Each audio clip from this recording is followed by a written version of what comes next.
My fellow citizens, for the last 9 days, the entire world has seen for itself the state of our union, and it is strong.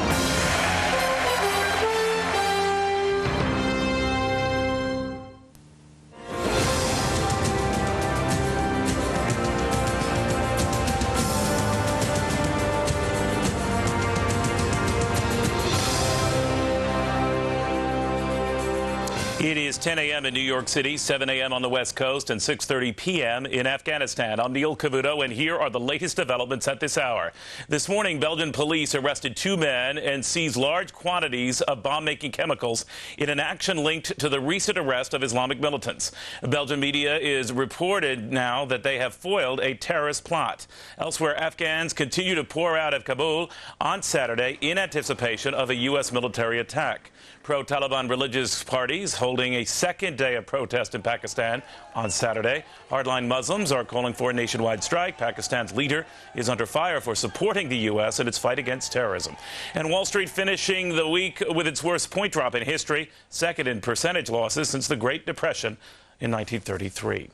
We're going to go now live to Greg Palkat. He joins us via the video phone from Islamabad, Pakistan. Greg. Hi, Neil. The question here tonight is, has the Taliban regime drawn first blood in a possible confrontation with the United States? There are a lot of conflicting reports. We'll sort through them. The Taliban ambassador to Pakistan saying today that a unmanned drone spy plane was shot down over northern Afghanistan today. Another agency saying that it was an American plane. However, another Taliban minister saying it wasn't a spy plane at all. It was a helicopter of the Northern Alliance, the opposition group inside Afghanistan. Northern Alliance says they didn't have a helicopter there. As for the Pentagon, they're saying they're not going to comment on every single report coming out of the Taliban. So definitely the jury is out on that one. Meanwhile, more allies joining the United States in its war on terrorism as the diplomatic and military news tightens around the Taliban regime. United Arab Emirates, one of only 3 countries which had recognized the Taliban, now cutting diplomatic ties, saying the Taliban is not giving up Osama bin Laden. We're not going to talk to you anymore. Tajikistan, on the northern border with Afghanistan, very critical strategically, saying it will cooperate with the United States. And Turkey, a very, very important NATO ally of the United States, saying its air bases, its airspaces will be open for the United States. Even India now saying that it could very well cooperate.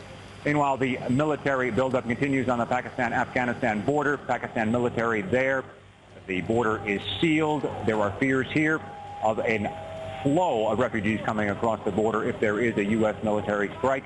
2 million Afghans already inside Pakistan. 2 million more, we were told today, could be expected in here if that happens. There were some scattered protests here today in Pakistan against the U.S. and Pakistani cooperation with the United States in its war on terrorism, but a larger protest expected tomorrow. So far, the crowd smaller than expected. Back to you, Neil. All right, Greg Palkat in Islamabad, Pakistan, thank you so much. President Bush is spending the weekend at Camp David, where Fox's James Rosen now joins us live.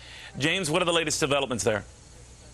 Well, Neil, we're expecting the president's radio address pre-recorded to begin playing out for the nation to hear in just a few minutes from now. We will go live to that tape being played as soon as it goes on. At around 10:06 Eastern Time, the president has no public events listed on his schedule today. However, he is meeting with the National Security Council via video phone today, using the latest technology as he prepares to go on this war footing against terrorism. Neil?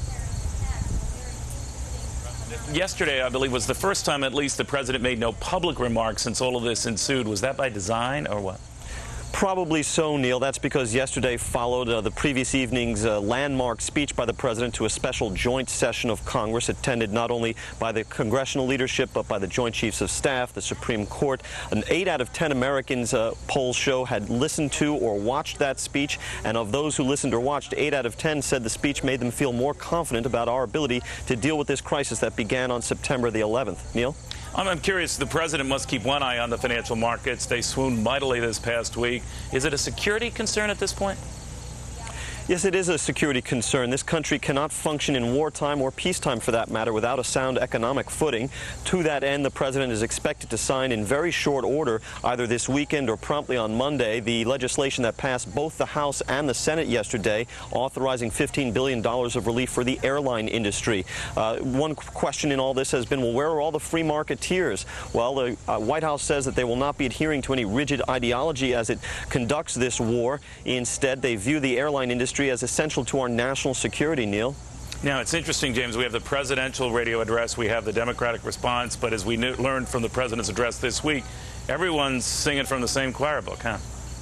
That's right. And in fact, the president's speech, which is to begin, as we say, in under a minute now, will be focusing on the economy. He's going to say essentially that while we took a great hit in these attacks and that our economy was reeling sort of before this, and that most economists now forecast that we will be in a recession, that the fundamentals of our economy remain strong, that we have the best manufacturing base and the best educated workforce, and that there's no reason why we should not be able to rebound from what was clearly a devastating hit on September the 11th. Neil? All right, James, thank you very much. James Rosen outside Camp David, where the president is momentarily now going to be giving his weekly radio address. He met with a lot of insurance industry CEOs and the like who said that he was telling them, hey, buck up, we're going to be okay, the president.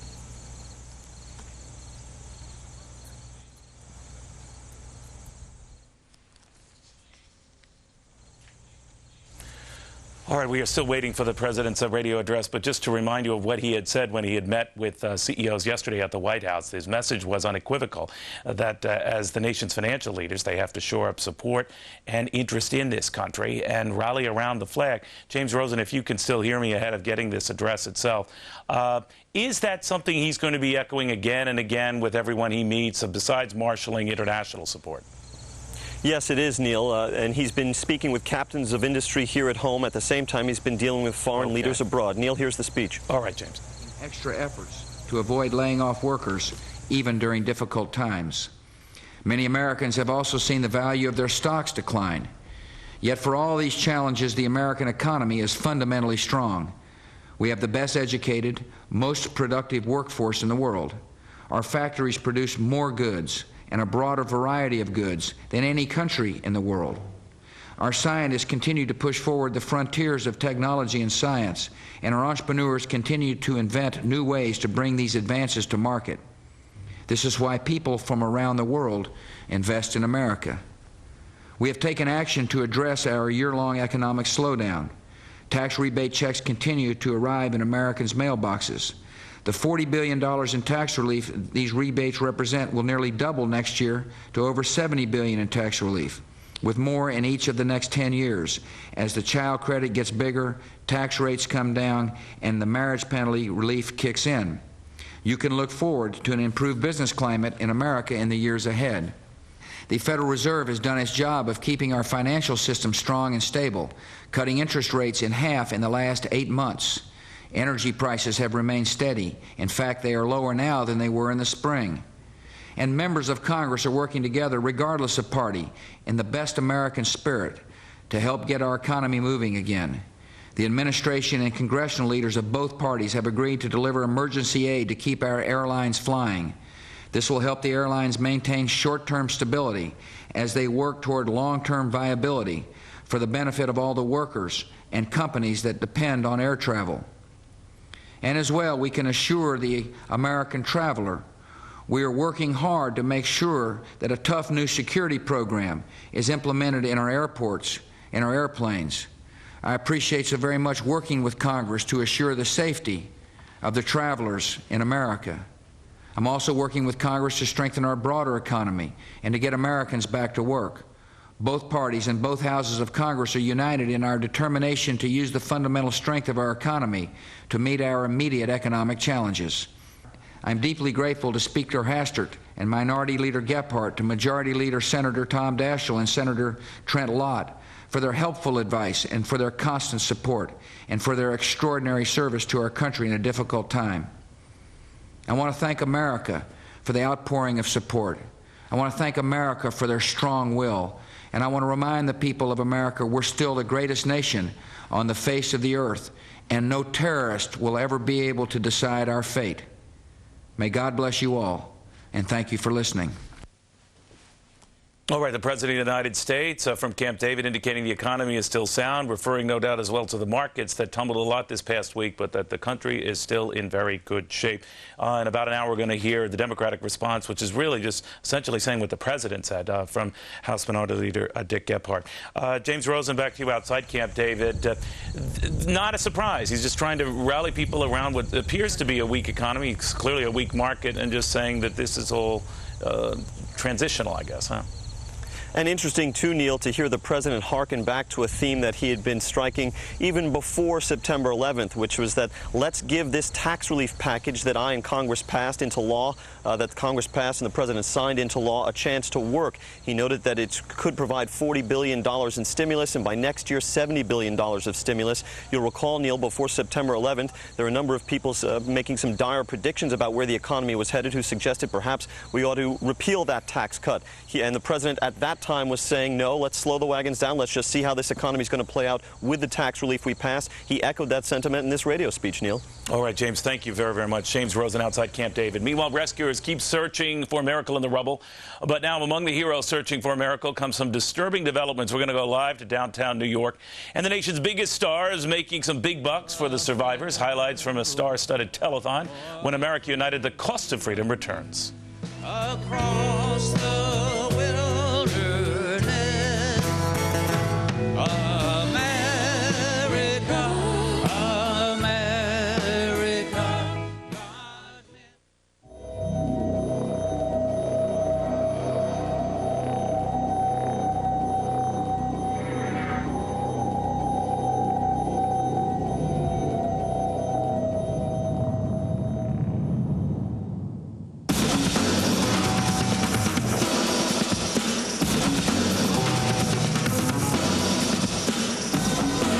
BMW 5 Series.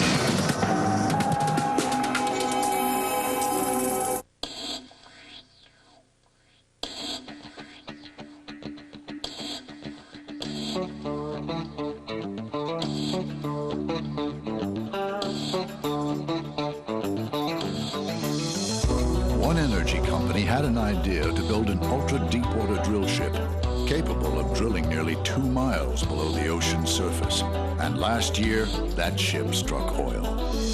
Conoco, think big, move fast. Saturday, America unites as we brace for war. What's being done to fight terrorism, and where are the terrorists planning to strike next? Barnes and Kondracki are the Beltway boys this weekend. America wants action. How far do we go? What risks do we take? What price for freedom? Join some of the country's premier political, military, and international strategic minds as they explore our nation's options to fight a war like no other. Terrorism hits America. What now? This weekend, only on the Fox News Channel.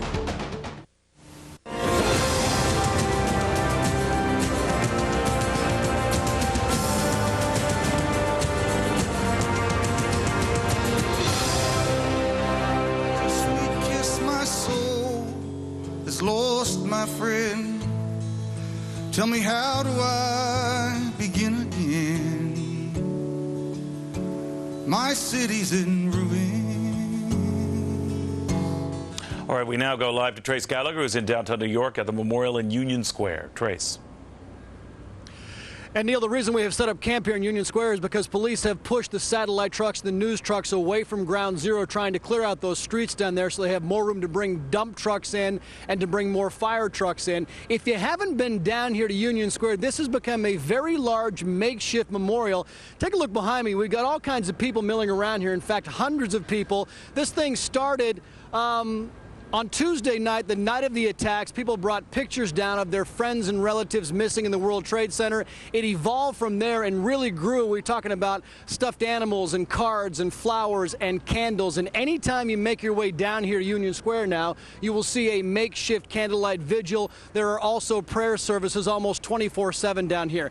If we can now, let's take you down live to Ground Zero, the live picture. We are still told there are some 1,000 rescue workers still on the scene, meticulously going through the rubble, trying to look for survivors. This is still called a search and rescue operation, even though everyone has pretty much acknowledged that there is very little hope of finding any survivors. I know we covered earthquakes in San Francisco and Los Angeles. There is probably very little chance because we know we've seen people pulled out after 4, 5, 6 days. In Turkey, a woman was pulled out after 9 days. It has now been 11 days. When this thing does become a recovery operation, it will go a lot more quickly because they'll bring in a lot more heavy equipment to move around a lot of the rubble and the wreckage. Now, if you look down upon there, one of the strange things that you see a lot of twisted steel, you see a lot of rubble, you see no furniture, no computers, because everything that was inside the building that could burn did burn. The numbers this morning still remain the same: 6,333 missing,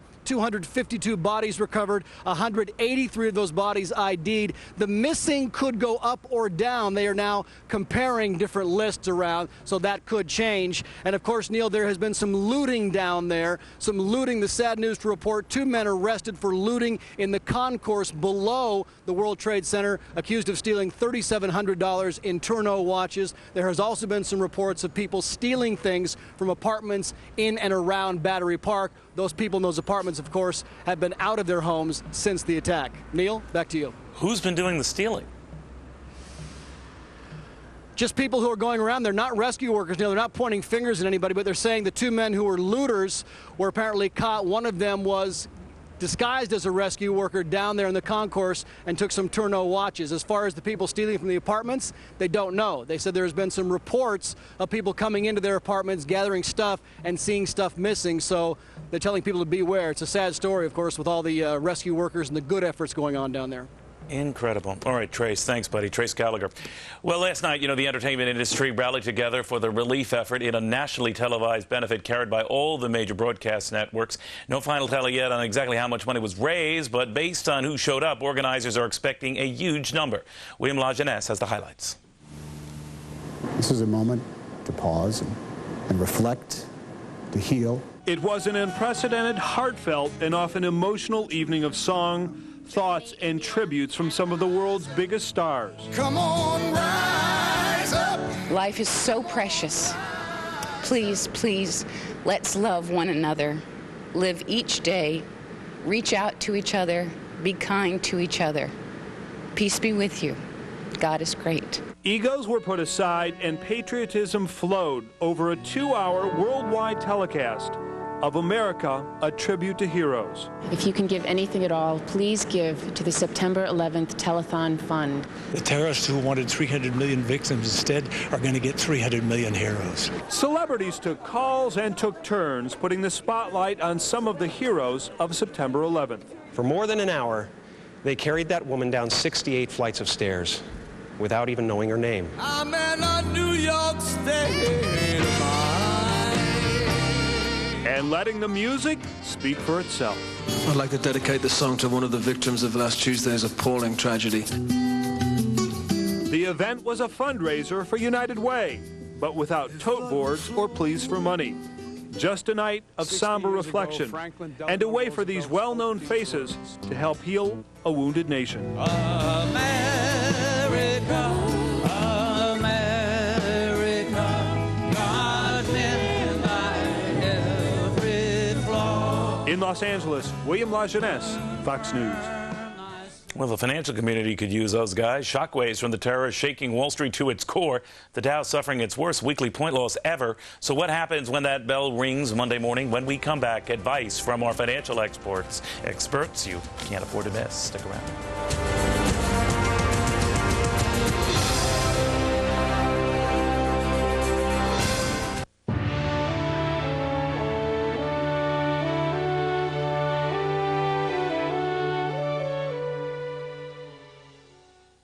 Just as the sun rises every morning and winter changes to spring, we are all part of the greater plan. It's sort of like supply chain management. Everything working in perfect harmony to deliver what you need when you need it. Do I hear amen? Okay, so not everyone understands supply chain management, but we do. CNF. We straighten out supply chains for leading companies worldwide. CNF, where supply meets demand. You work on it. You think on it. You play on it. It was kind of like this dream I'd always had. Spend all day on it. Getting into something. Chill on Talk it. on it. Relax on it. It's really warm. It's comforting. You entertain on it. Pass the time. Watch TV. Romance. drift away. Being able to be there for hours. You spend your life on it. Shouldn't it be the furniture you've always wanted? And now it's easy with the Simple Finance Plan, only at Ethan Allen. Furniture built for your life. At a price you can actually live with. Just about everyone I know has battled with a stripped screw.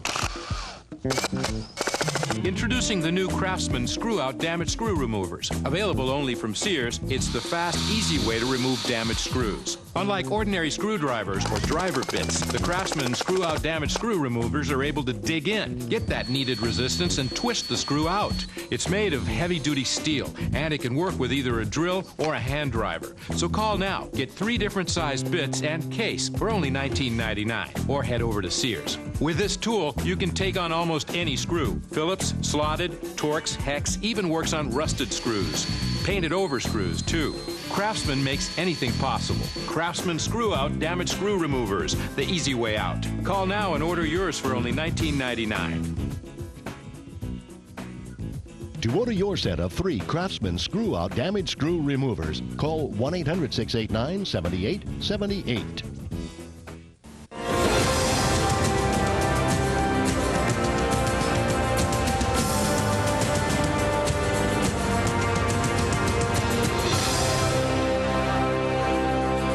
Have served notice to the criminals that they've failed. America's economic system is intact. Our nation is strong and unified. Well, New York Stock Exchange Chairman Dick Grasso rallying the financial troops back to work, back to selling. His system intact, investor confidence anything but. The Dow, the NASDAQ, the S&P 500 with dramatic losses. The Dow losing nearly 700 points on Monday, and things kept going south from there for all the major indices. The Dow, NASDAQ, S&P 500 all down double digits in percentage terms on the week. So what happens Monday morning, and what should you do next? Here to help us sort through all of this is our senior business correspondent, Brenda Butner, the chief investment strategist over Prime Charter, Scott Blyer. In Washington, columnist for TheStreet.com, Gary B. Smith. Also in Washington, the CEO of Change Wave Investment Research, Tobin Smith. Brenda, to you first. It was down, down, down. Never looked up, up, up. What happened? We are at war, and we carry the scars of that war in our hearts, and I think it makes sense that our markets should show some battle scars as well. We were basically dipped into recession. I don't think it's a question anymore. We are in recession. The ripple effects that the airlines, down to the hotels, down to the restaurants, will be felt throughout this economy. But the week that handed us the worst performance on the Dow since the Great Depression also handed us 2 things. Panic. There was panic selling, I think, and that's a positive because we've got prices, and within prices are opportunities. So though we were rocked last week, I think we are also resilient and have to show some patience. Yes, it's not going to turn around right away, but I'm much more bullish now than I have been in quite some time. Scott, where was all this Yankee Doodle Dandy stuff? Where was all this patriotic buying? I'm sure that individual investors were not in a big hurry to sell their 401ks. I think the sellers are the people who hold the majority of the money in this country, and that is insurance companies who need to reliquify, mutual funds who need to meet redemptions if and when they come, and the analyst community that says these stocks should be worth less. We thought 10% off of the previous Monday's close would cap the loss. We went a little more than that. We think that the market has gone through some panic, and the oldest adage on Wall Street, and it's cliche, I know, you have to buy them when everybody's selling, and you have to sell them when everybody's buying. So were you buying when everyone was selling? We were nibbling around the edges, actually. What were you nibbling? We were buying some All-American General Electric. We've been buying some stocks like a Polycom, which is a video conferencing company, which we think can benefit significantly. Actually, we came out with that recommendation first thing in the morning. It was up a lot, but we think you understand being people afraid to fly, they'll do more video. Absolutely. Gary, we're going to take a look here at something at the markets, how much and how far they have gone from their highs. And, you know, it's staggering when you consider the NASDAQ now as essentially a quarter what it was at its height. Is this overkill? Well, you know, I think Brenda summed it up. It's probably not overkill for a country that's at war. I think what you need to remember, a lot of people are looking at how we compare to Dow back in 29, and you mentioned earlier biggest drop since 1933. Remember, back then the only index we had was the Dow. So all of technology back then, which kind of different companies obviously, but all of American industry was reflected in the Dow. Right now, we have really two different indices. We have the NASDAQ, which of course is all the technology, and the Dow, which is really all the old industrial, save maybe Hewlett-Packard and IBM and a few others. But right now, the NASDAQ probably reflects the decline that the Dow had in general back in 29 to about 32 when it bottomed.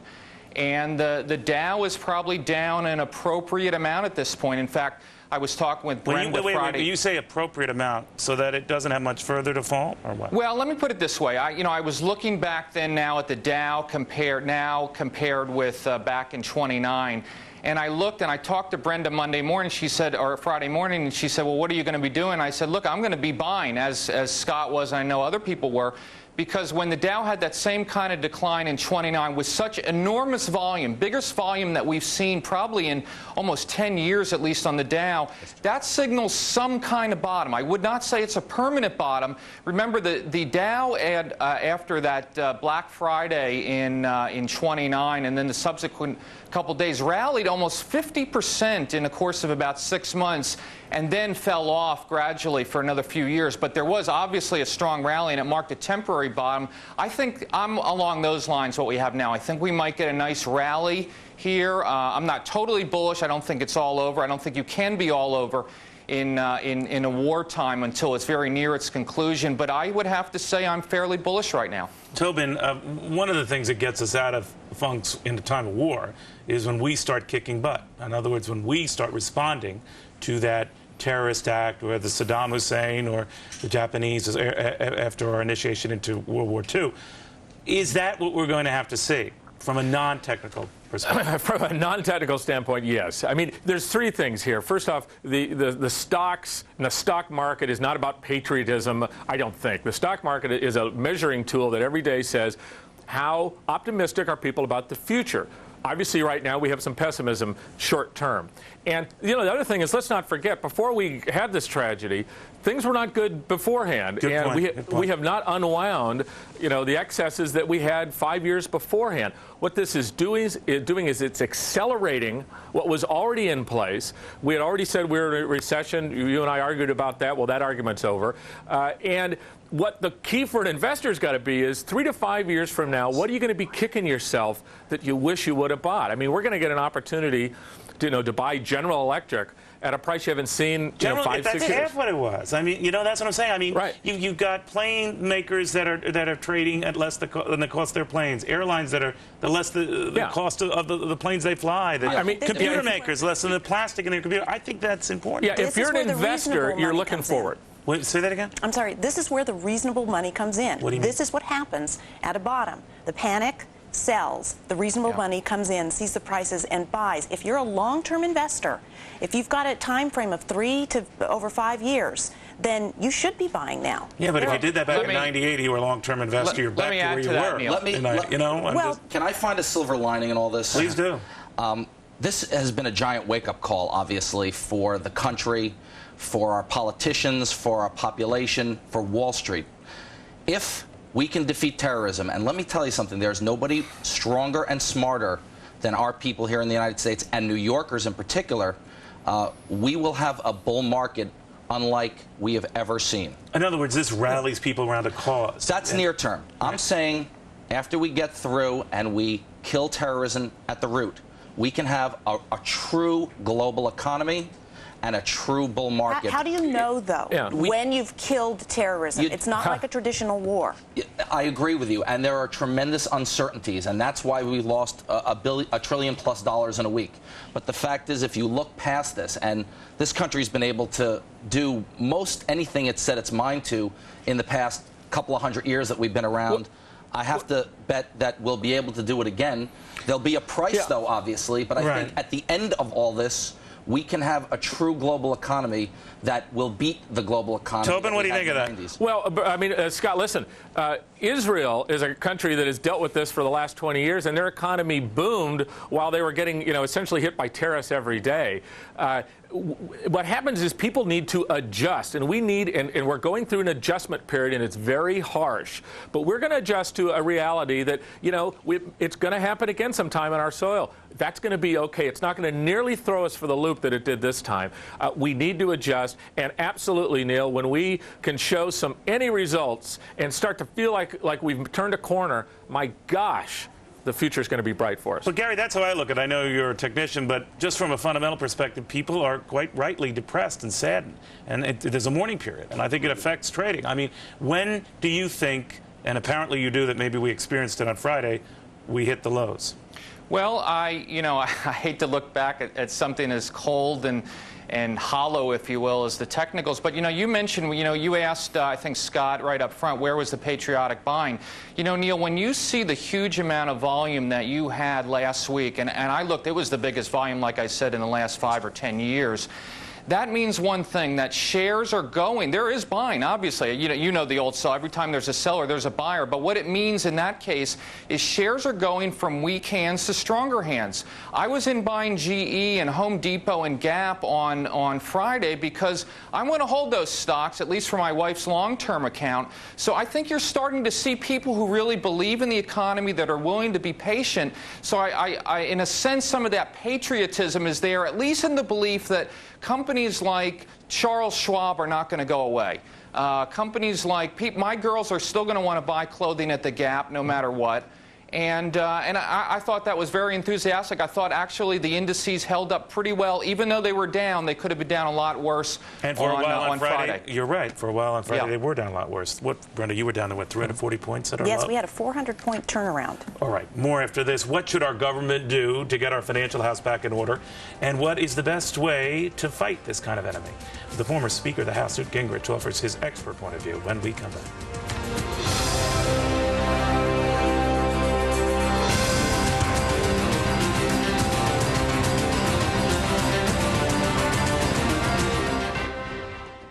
All right, boys, last card. I'm gonna raise you $1. You must have something, boys. Just $1. Hey, don't you know about 10-10-220? What? Yeah, man, 10-10-220. All calls up to 20 minutes. 99 cents. Just 7 cents a minute after that. All calls up to 20 minutes for only 99 cents? See, $1 is worth a lot. I'm out. Me too. I call you. Read 'em and wait, boys. Dial 10-10-220. How do you like me now? How do you like me now? Walgreens has thousands of locations across America. From the corner of Elm in Maine to the corner of Montgomery and Pine to our newest location, Walgreens.com. You can manage your health care on America's healthiest website because America's favorite corner drugstore is now located on the corner of your desk. Register online or come into Walgreens Pharmacy and we'll do it for you. Walgreens.com. Another reason Walgreens is the pharmacy America trusts. Get out, you scum. X14 Soap Scum Plus foams away scum. Herbal Fresh X14. Scum hates it. Noses love it. I don't have to vacuum to freshen my carpets. I've got Carpet Fresh No Vacuum. Foam it on, odors are gone. The carpet's freshened with no vacuuming. Carpet Fresh No Vacuum. I'm Father Time, and I like things that last a really long time. That's why it's 2,000 flushes. For my throne, 2,000 flushes. We measure in months, not weeks. Morning, guys. Hi. Hey, morning. Like to see how your cereals stack up to Total? Sure, To get the iron in 1 bowl of Total, you'll have to eat 2 bowls of cornflakes. For folic acid, try 4 bowls. That's a really big spoon. Want zinc? 10 bowls for you. What's so funny? Nothing. Nice bowls. Total has 100% of 11 vitamins and minerals in just 1 bowl. We'll take the Total. Sure. And give Junior the check. What? Total Raisin Bran, Total Cornflakes. 1 bowl, 100%. Every nation in every region now has a decision to make. Either you are with us or you are with the terrorists.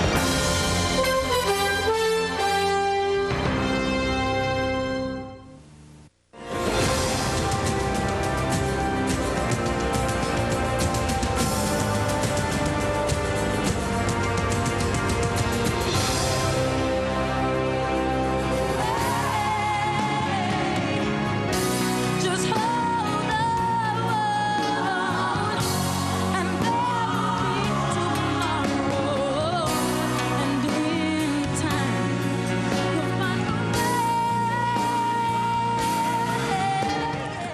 Was there any star who wasn't there for this big thing? Amazing. With us now in Washington to add his invaluable perspective on the recent events, the former Speaker of the House, Newt Gingrich.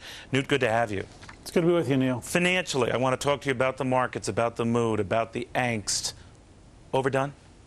No, I think this actually reminds me more of the panic of 1907 than of anything we've seen in the last 100 years. In the panic of 1907, there was a very sudden collapse of confidence.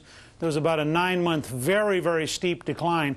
But then there was an equally rapid rise of confidence, and by 1908, the economy recovered so dramatically that the Republicans were reelected to the White House, something in the modern era where you've had much slower recessions you wouldn't have seen. I think what happened is you've had a dramatic and legitimate moment of crisis.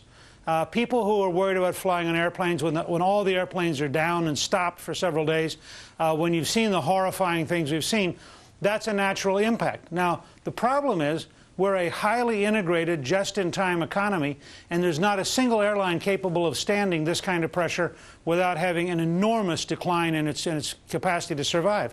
Similarly, you have hotels that are now down at 6%, 10% occupancy rate in some places.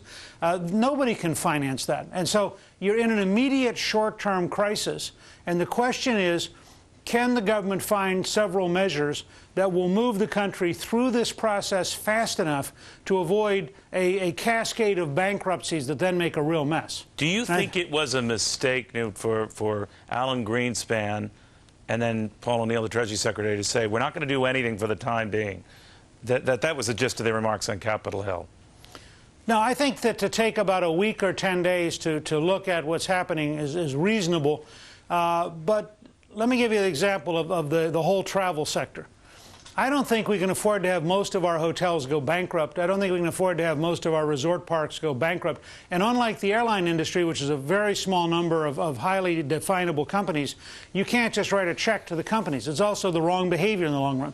So I think the government's going to have to find a way, whether through literally a one-time 6-month or 9-month tax break for travel or some device, the government's going to have to cover this confidence gap. Make it economically desirable, which is the natural response. Over time, the market will respond. Over time, people will go back to normal behavior.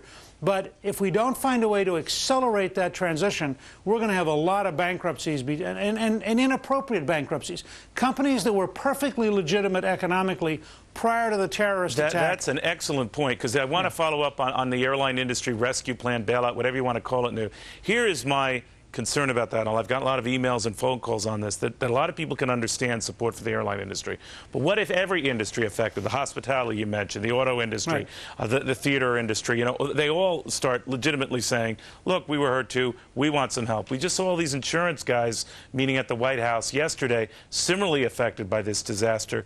Do we risk really digging ourselves into another financial mess after the World Trade Center mess, bailing these guys out?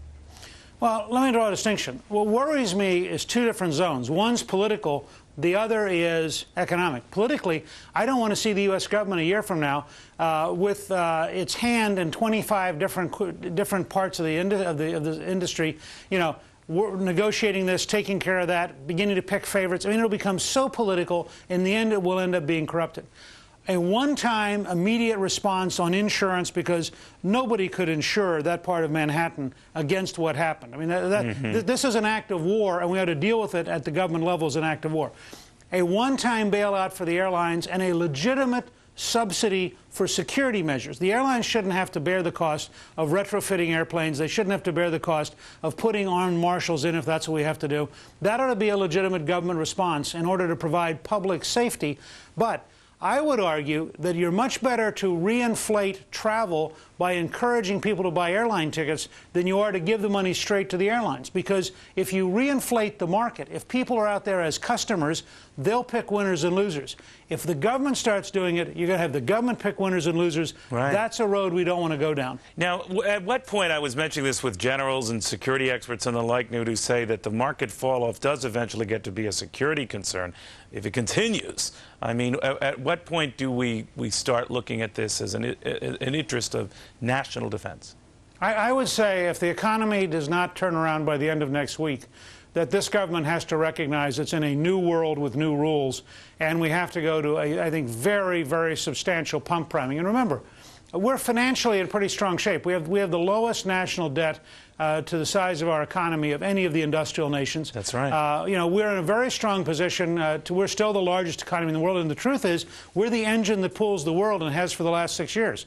If we continue to decline, the second-order effects around the world on other countries that produce for our market is going to be so horrendous that you could face a 1929 to 1933 cascade effect as all sorts of third-world countries go bankrupt because they can't sell into the U.S. market because the U.S. market is in a severe recession. So we have an obligation to our own national security, to our own long-term prosperity, and to make sure the world remains relatively safe for our values, to reinflate this economy. That's exactly what we're talking about. This is more like a patient who's had a heart attack than like a normal macroeconomic recession.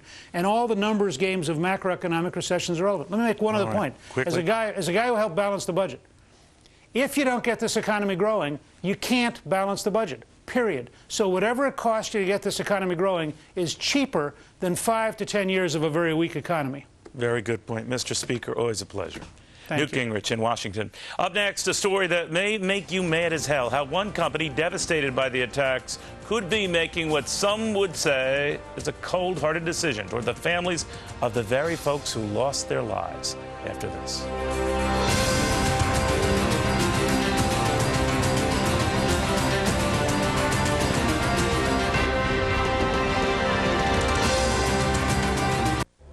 The pain was awful. It got so bad I wanted to lie down. But the pain just got worse. Then I rediscovered Extra Strength Bayer. Nothing's proven stronger, not even the leading prescription. Beautiful. Bayer, take it for pain, take it for life. No kid can resist the taste of rich chocolate Ovaltine. It's so good. Chocolatey. Kids love Ovaltine's rich chocolate taste. And Ovaltine adds vitamins and minerals that Nesquik powder doesn't. Ovaltine rocks. Ovaltine, please. Son, I think it's time we had that little talk. Okay, Dad. Well, I know it's kind of awkward, but you're old enough now, and it's time you learned about supply chain management. See, it's all about businesses sourcing materials and delivering products to market more efficiently. You follow? Okay, so not everyone understands supply chain management, but we do. CNF. We straighten out supply chains for leading companies worldwide. CNF, where supply meets demand. You work on it. You think on it. You play on it. It was kind of like this dream I'd always had. Spend all day on it. Getting into something. Chill on Talk on Do it. homework on Relax on it. It's really warm. It's comforting. You entertain on it. Pass the time. Watch TV. Romance. Drift away. Think on it. Being able to be there for hours. You spend your life on it. Shouldn't it be the furniture you've always wanted? And now it's easy with the Simple Finance Plan, only at Ethan Allen. Furniture built for your life. At a price you can actually live with.